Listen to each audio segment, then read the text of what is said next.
तक्षशिला विद्यालय चैनलમાં આપનું હાર્દિક સ્વાગત છે। તો મિત્રો ધોરણ 9 માં સામાજિક વિજ્ઞાનમાં પ્રકરણ નંબર 1 ભારતમાં બ્રિટિશ સત્તાનો ઉદય, જેમાં આપણે પાછલા વિડિયોમાં જોયું હતું, આગળના વિડિયોમાં જોયું હતું કે જે પરિસ્થિતિની અંદર ફ્રેન્ચો અને અંગ્રેજો જે એના જે કર્ણાટક જે વિગ્રહ થયા એ વિગ્રહોની અંદર ફ્રેન્ચોની હાર થતા હવે અંગ્રેજો જે એનો ભારતની અંદર વેપારી મથકો સ્થાપવાનો માર્ગ મોકળો થઈ ગયો। તો ત્યાર પછી હવે આપણે જોઈ અંગ્રેજોએ ભારતની અંદર કઈ રીતે પોતાની સત્તા સ્થાપિત કરી। હવે આટલી સુધી આપણે જોયું તો ઈસ્ટ ઇન્ડિયા કંપની માત્ર ભારતની અંદર વેપારી મહત્વ જ ધરાવતું હતું, એટલે કે એને કોઈ પ્રકારનો રાજકીય હસ્તક્ષેપ ઈસ્ટ ઇન્ડિયા કંપની કરते नहीं, परंतु ईस्वीसन 1757 में प्लासीનું જે યુદ્ધ છે એ પ્લાસીના યુદ્ધથી ઈસ્ટ ઇન્ડિયા કંપનીએ ભારતમાં રાજકીય સત્તાઓમાં પગ બેસાડો એને કર્યો। તો મિત્રો આપણે જોઈ તો બંગાળનો જે નવાબ હતો સિરાજુદ્દીન દૌલા, याद રાખજો સિરાજુદ્દીન દૌલા જે એ બંગાળનો આ સમયે નવાબ હતો। હવે સિરાજુદ્દીન દૌલાનો સ્વભાવ જે હતો એ થોડો ઉતાવળિયો સ્વભાવ હતો। કોઈ પણ નિર્ણય લેવો હોય તો એ ફટ નિર્ણય લઈ લે, એનો આગળ પાછળનો વિચાર કર્યા વગર એ નિર્ણય લઈ લેતો। એટલા માટે થઈ એના ઘણા બધા વિરોધીઓ એના રાજ દરબારની અંદર જ રહેલા હતા। અને આપણે જાણીએ મિત્રો કે રાજ દરબારની અંદર ખટપટ હોય એટલે સ્વાભાવિક છે કે એ નવાબ જે હતો સિરાજુદ્દીન દૌલા એ રાજ્યની અંદર કેટલાક અધિકારીઓનો અણગમતો હતો, એટલે કે કેટલાક એના રાજ્યની અંદર જે ઉચ્ચ હોદ્દા ધરાવનાર વ્યક્તિઓ હતા એ એના વિરોધી હતા।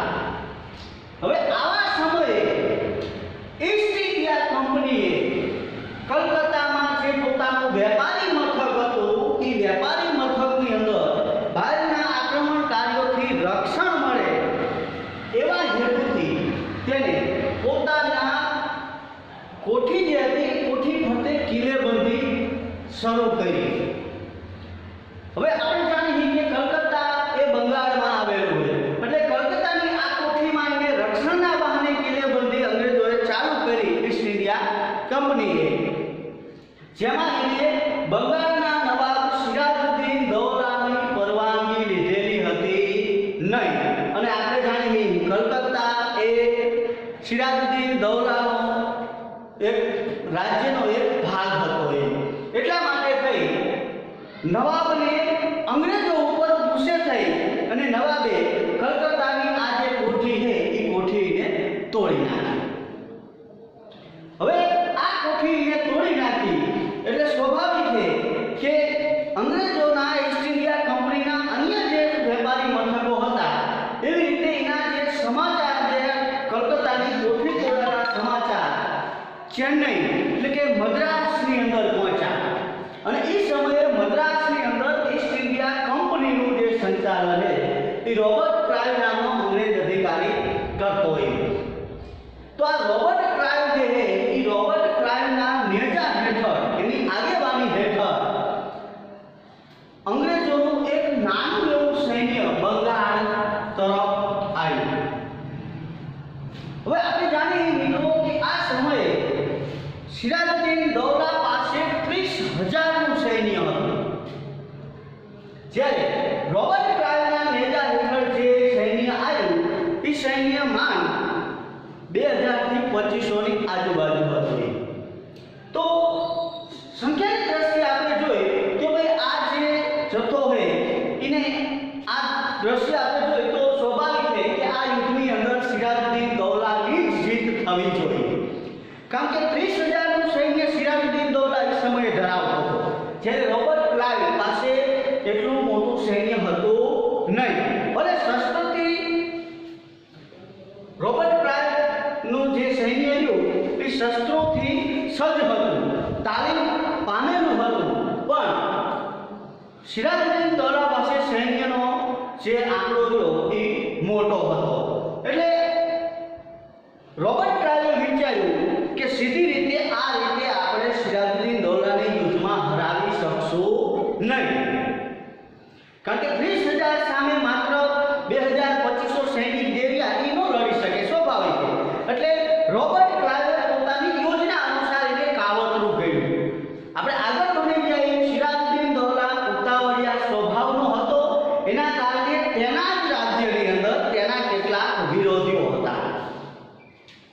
તો મિત્રો આ જે બાબત રહી એ સિરાજુદ્દીન દૌલાને અત્યારે નહીં, કારણ કે રોબર્ટ ક્લાઇવે જોયું તો રોબર્ટ ક્લાઇવે તેના સેનાપતિ સિરાજુદ્દીન દૌલાના સેનાપતિ મીર જાફર અને શેખ અમીચંદ આ બેનો સંપર્ક સાધ્યો. અને આ બંને વ્યક્તિ મીર જાફર અને શેખ અમીચંદ આ બંને જે રહ્યા એ સિરાજુદ્દીન દૌલાના વિરોધી હતા. એટલે રોબર્ટ ક્લાઇવે મીર જાફરને બંગાળનો નવાબ બનાવવાનું વચન આપ્યું કે ભાઈ આ યુદ્ધની અંદર મને મદદ કરશો તો બંગાળના નવાબ તરીકે તમારી વરણી કરવામાં આવશે. અને શેખ અમીચંદને જે એને વેપારી અધિકાર આપવાની જાહેરાત કરી. એટલે સ્વાભાવિક છે કે આ બંને વ્યક્તિએ પોતાના સ્વાર્થ માટે, પોતાના અંગત સ્વાર્થ માટે થઈ અને રાજ્ય સાથે દગો કર્યો. હવે મીર જાફર, રોબર્ટ ક્લાઇવે આ બંનેને પોતાના પક્ષમાં લઈ લીધા. હવે મીર જાફરના નેજા હેઠળ 20,000નું સૈન્ય હતું. તો મિત્રો હવે આપણે જોઈએ તો રોબર્ટ ક્લાઇવ પાસે કેટલું સૈન્ય થયું? 20,000 મીર જાફરનું સૈન્ય અને એના સૈનિકો. એટલે સિરાજુદ્દીન દૌલાના સૈન્યની અંદર ઘટાડો આવે એ સ્વાભાવિક છે. એટલે ઈસવીસન 1757માં 23મી જૂન ના રોજ આ પ્લાસી નામના ગામ પાસે મેદાનમાં યુદ્ધ જાહેર થયું. સાથે સાથે શું કહેવાય કે સિરાજુદ્દીન દૌલા સાથે મીર જાફર પણ યુદ્ધની અંદર જોડાયા. પણ મીર જાફર જે છે એને પોતાના સૈન્યને નિષ્ક્રિય રાખ્યો. યુદ્ધની અંદર સ્વાભાવિક છે કે સામે જે રોબર્ટ ક્લાઇવનું સૈન્ય આવ્યું એટલે મીર જાફરે કોઈ પ્રકારનો રિસ્પોન્સ, સાથ સહકાર સિરાજુદ્દીન દૌલાને આપ્યો નહીં. એટલે આ પ્લાસીના યુદ્ધની અંદર 23મી જૂને આજે આ યુદ્ધ લડાનું યુદ્ધ માત્ર અડધા દિવસમાં સમાપ્ત. વિચાર કરો મિત્રો, માત્ર અડધા દિવસમાં આ યુદ્ધ પૂરું થઈ ગયું. સિરાજુદ્દીન દૌલાની હાર થઈ. સિરાજુદ્દીન દૌલા અંગ્રેજોના હાથમાં પકડાણો. એટલે સ્વાભાવિક છે કે આ યુદ્ધની હાર થઈ એટલે બંગાળ પ્રાંત હવે કોના નેજા હેઠળ આવે? અંગ્રેજોને આધીન થયો. એટલે મીર જાફર એ મીર જાફરને બંગાળનો નવો નવાબ બનાવવામાં આવ્યો. અંગ્રેજોએ જે રોબર્ટ ક્લાઇવે જે વચન આપ્યું હતું એ મુજબ બંગાળનો નવાબ જે રહ્યો એ નવો નવાબ તરીકે મીર જાફરની વરણી કરવામાં આવી. અને મીર જાફરે અંગ્રેજોથી ખુશ થઈ અને તેમને 24 પરગણાની જાગીર જે એ બંગાળની અંદર કાઢી દીધી. 24 જે આ પ્રાંતો હતા પરગણા, એ 24 પરગણાની જે મહેસૂલ જે હતી, જે આવક હતી એ કોને મળતી? હવે અંગ્રેજોને. ભાગ કોનો ગણાય? બંગાળનો. એટલે આ 24 પરગણાની જાગીર જે રહી એ અંગ્રેજોને મુક્તમાં મળી ગઈ. અને સિરાજુદ્દીન દૌલાને પકડી તેનો શિરછેદ એટલે કે એની શિરછેદ કલમ કરવામાં આવી. તો આ રીતે મીર જાફર બંગાળનો નવાબ બન્યો. અને આ યુદ્ધથી, પ્લાસીના યુદ્ધથી 1757 આ સાલ જે રહે એ ઇતિહાસ, ભારતના ઇતિહાસમાં નવો વળાંક આવ્યો. અને એકદમ આપણે જોઈએ તો અહીંયાથી ઈસ્ટ ઇન્ડિયા કંપની જે પહેલા માત્ર વેપાર અધિકાર ધરાવતી હતી એ વેપારી અધિકારના બદલે હવે એ ભારતની અંદર પોતાનો રાજકીય કયા યુદ્ધથી? 1757ના પ્લાસીના યુદ્ધથી ઈસ્ટ ઇન્ડિયા કંપનીએ ભારતની અંદર પોતાનો રાજકીય પગપેસારો દાખલ કર્યો અને રાજકીય બાબતોની અંદર હવે તે રસ લેવા લાગ્યો. તો મિત્રો પ્લાસીનું યુદ્ધ, તો આને પ્લાસીના યુદ્ધ તરીકે શું કામ ઓળખાય? કારણ કે જે વિસ્તારની અંદર આ યુદ્ધ લડાયું, જે મેદાનની અંદર આ યુદ્ધ થયું, એ મેદાનની અંદર પ્લાસના વૃક્ષોની સંખ્યા વધારે હતી, એટલા માટે તેને પ્લાસીનું યુદ્ધ કહેવામાં આવે. તો પ્લાસ એટલે શું? બધાએ જોયેલા, તમે હોળી આવે એટલે સરસ મજાના ખાખરા એટલે કે કેસુડા જોયા છે. તો એ કેસુડા જેના ઉપર થાય એ ખાખરાના વૃક્ષને પ્લાસ કહેવામાં આવે અને આ વૃક્ષો અહીંયા સંખ્યા વધારે હતી એટલા માટે એને પ્લાસીના યુદ્ધ તરીકે ઓળખવામાં આવે છે. તો મિત્રો આ પ્લાસીના યુદ્ધથી અંગ્રેજો જે છે એને રાજ્ય સત્તા મેળવી હતી. હવે ત્યાર પછી આપણે જોવાનું છે બક્સરનું યુદ્ધ ઈસવીસન 1764 ની અંદર. હવે આ સમયગાળા દરમિયાન આપણે જોયું કે બંગાળના નવા મીર જાફરને એને અંગ્રેજોએ બંગાળનો નવો નવાબ બનાવી દીધો. હવે નવો નવાબ બનાવ્યો એટલે સ્વાભાવિક છે કે અંગ્રેજોને મીર જાફરે પુષ્કળ ધન આપ્યું, કારણ કે નવાબ સેનાપતિમાંથી તેને આખો પ્રાંત બંગાળનો નવાબ બનાવવામાં આવ્યો. પુષ્કળ ધન એમને અંગ્રેજોએ મીર જાફર પાસેથી મેળવ્યું. હવે અંગ્રેજો આટલેથી અટકતા નથી. અંગ્રેજોએ મીર જાફર પાસેથી નવા અધિકારો મેળવવા માટેની માંગણીઓ ચાલુ કરી. હવે આ માંગણીઓ ચાલુ કરી એટલે સ્વાભાવિક છે કે મીર જાફરની આવક જે રહી એ મંદ પડી ગઈ, ધીમી પડી. એટલે હવે ઈસ્ટ ઇન્ડિયા કંપનીએ જે તેને મીર જાફર પાસેથી નવી માંગણીઓ શરૂ કરી એટલે મીર જાફર નવી માંગણીઓ સ્વીકારી શકે એવી પરિસ્થિતિની હતી નહીં, કારણ કે પ્રજાને એને સુધારાઓ આપવા વગેરે જે બાબતો હતી એ બધું બંગાળના નવાબ એટલે કે મીર જાફરને કરવાનું રહેતું. જ્યારે જે આવક મળતી એ આવક બધી કોણ લઈ જતું? East India company. તો સ્વાભાવિક છે કે બંગાળની જે ખજાનાની જે તિજોરીઓ હતી એનું તળિયું ખાલી થવા લાગ્યું. એટલે મીર જાફરે અંગ્રેજોને અધિકારો આપવાની મનાઈ કરી. એટલે ઈસ્ટ ઇન્ડિયા કંપનીએ આની અંદર મીર જાફરને ખસેડી અને બંગાળની અંદર તેનો નવો નવાબ એટલે કે મીર કાસિમને બેસાડી દીધો. મિત્રો મીર જાફરે અધિકારો આપવાની મનાઈ કરવામાં આવી એટલે ઈસ્ટ ઇન્ડિયા કંપનીએ મીર જાફરને બદલે મીર જાફરનો જમાઈ મીર કાસિમ, એ મીર જાફરનો જમાઈ હતો, એ મીર કાસિમને બંગાળનો નવાબ બનાવી દીધો.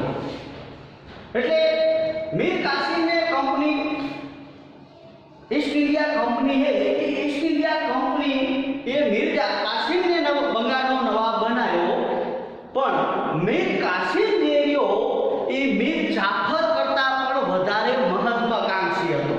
એટલે કે જે અધિકારોની તેને ના પાડી હતી એ અધિકારો મીર જાફરના સમયમાં જે નહોતા મળ્યા એ મીર કાસિમના સમયગાળા દરમિયાન પણ ઈસ્ટ ઇન્ડિયા કંપનીને અધિકારો મળ્યા નહીં. હવે અને જે મીર જાફરે જે અધિકારો આપ્યા હતા એ અધિકારો હવે ધીમે ધીમે મીર કાસિમ બંધ કરતો ગયો. એટલે સ્વાભાવિક છે કે ઈસ્ટ ઇન્ડિયા કંપનીને મીર કાસિમનો ડર લાગ્યો કે ભાઈ આ આપણને બંગાળમાંથી કાઢી મૂકશે.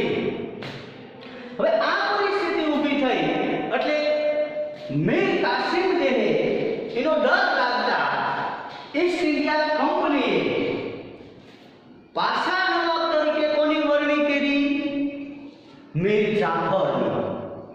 મીર કાસિમને નવાબમાંથી હટાવી અને પાછો મીર જાફરને બેસાડવામાં આવ્યો. તો આ જે પરિસ્થિતિ રહી એ પરિસ્થિતિ શરૂ થઈ. હવે આવા સમયે મીર કાસિમ જે છે એ અવધના નવાબના શરણે ગયો. ક્યાંના? અવધ પ્રાંતના નવાબના શરણે ગયો. અને આ જ સમયગાળા દરમિયાન અવધની અંદર મહેમાન ગતિ માટે થઈ અને મુગલ બાદશાહ શાહ આલમ પણ ત્યાં આવેલો હતો. તો શાહ આલમ, અવધનો નવાબ અને બંગાળનો નવાબ જે મીર કાસિમ, આ ત્રણેય ભેગા થયા અને આ ત્રણેય વચ્ચે ચર્ચા વિચારણા થઈ અને આ ત્રણેય સંયુક્ત રીતે ઈસ્ટ ઇન્ડિયા કંપનીથી નારાજ હતા.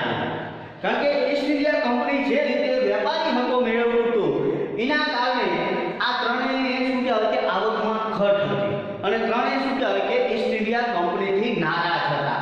હવે આ ત્રણેય જે શાહ આલમ, અવધનો નવાબ અને મીર કાસિમ, આ ત્રણેય ભેગા થઈ અને પોતાની સંયુક્ત સેના બનાવી અને ઈસ્ટ ઇન્ડિયા કંપનીનો સામનો કરવાનું નક્કી કર્યું કે ભાઈ આપણે ઈસ્ટ ઇન્ડિયા કંપની સામે યુદ્ધ જાહેર કર્યું. એટલે 22મી ઓક્ટોબર 1764ની અંદર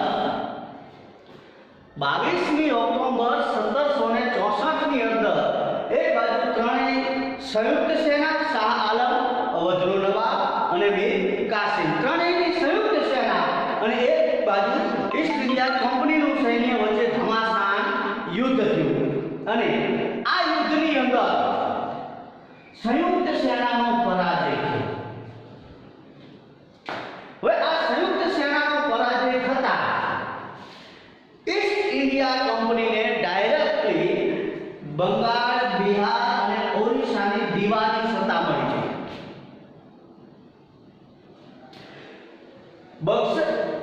પ્લાસીના યુદ્ધમાં એમને 24 પરગણાની જાગીર મળી હતી અને બક્સરના યુદ્ધમાં સીધું ને બંગાળ, બિહાર અને ઓરિસ્સાની દીવાની સત્તા મળી હતી.